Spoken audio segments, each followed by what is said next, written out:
Black. Not just absence of light, but a suffocating heavy black. It pressed against him, stole his breath. Each tiny rustle of fabric, the whisper of his own pulse in his ears, echoed strangely, amplified in the darkness. He felt eyes on him, not seeing but a presence, cold, evaluating. He tried to move, to rise, but his limbs felt thick, unresponsive. Fear, a living thing, coiled in his gut, icy tendrils snaking up his spine. His mind screamed at him to run, to fight, but his body refused. He was trapped, a fly in amber, held fast by the unseen. A low creak sliced through the silence. He flinched, a whimper escaping his lips. The sound seemed to come from everywhere and nowhere at once. Panic swelled, a choking tide threatening to pull him under. He squeezed his eyes shut, a futile attempt to block out the darkness, the fear.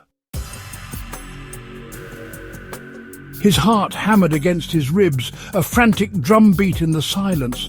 Breath came in ragged gasps, shallow and quick. Every nerve ending felt raw, electric, as if the very air itself crackled with danger.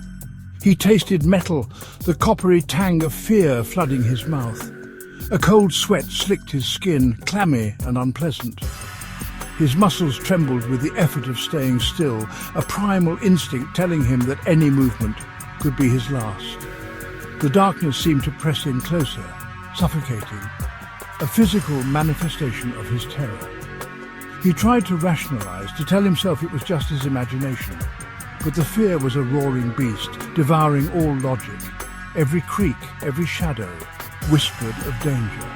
His mind, normally a source of comfort and control, had become a prison, trapping him in a cycle of terror.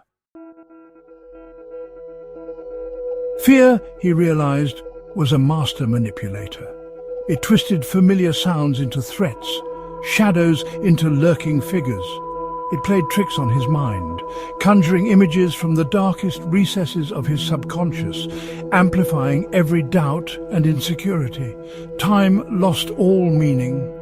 Seconds stretched into an eternity, each one filled with unbearable tension. He felt adrift in a sea of blackness, buffeted by waves of terror.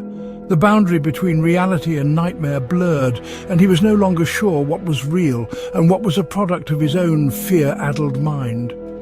There was a strange sort of clarity in the chaos. He saw how easily fear could cripple, how it could paralyze even the strongest will. It was a primal force, older than thought, older than language, and it held a power unlike anything he had ever known.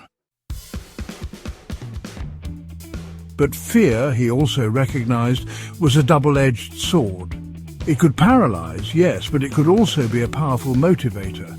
It was the adrenaline surge that propelled one to action in the face of danger.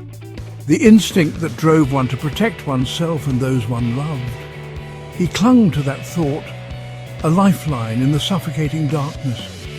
Fear could be a shackle, but it could also be a spur. It all depended on how one chose to channel it.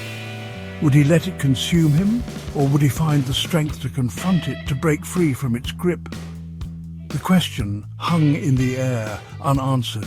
For now, all he could do was endure, to ride out the storm of fear that raged within him. But somewhere deep down, a spark of defiance flickered.